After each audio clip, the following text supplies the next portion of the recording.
Hundreds of thousands of smoke detectors are being recalled because they don't actually alert customers to fires.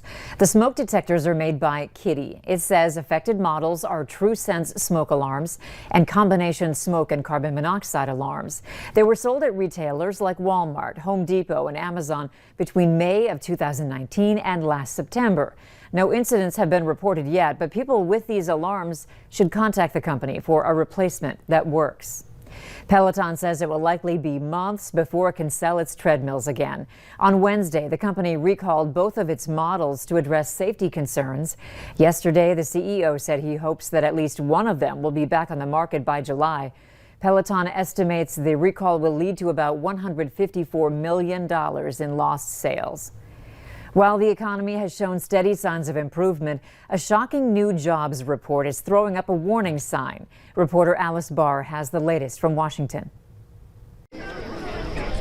A disappointing jobs report today suggesting a roadblock on the fast track to economic recovery and fueling debate over President Biden's approach of big government spending. Our efforts are starting to work, but the climb is steep and we still have a long way to go. The U.S. economy added just 266,000 jobs in April, a fraction of the million-plus forecasters had expected and sharply lower than in March.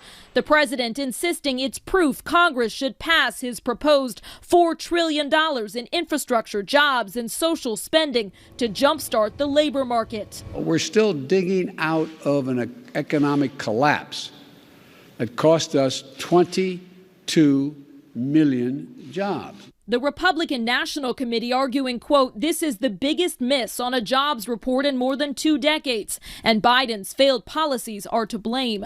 Some business owners say they can't find workers because they're now making more money through enhanced unemployment checks. We're putting ads, on paper and on Facebook and online. It's just, the government funding, it's hard for people to want to come back to work. But experts say it's not that simple. While schools remain closed, many people can't afford to work because childcare costs so much.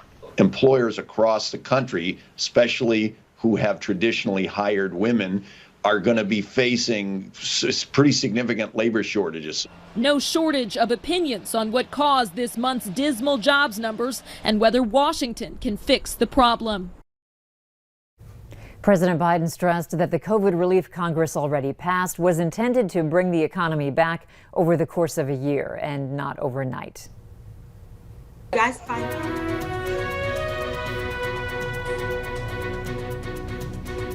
In a year that brought so much sadness to so many people, 2 friends formed a bond that carried them through the pandemic. That's next.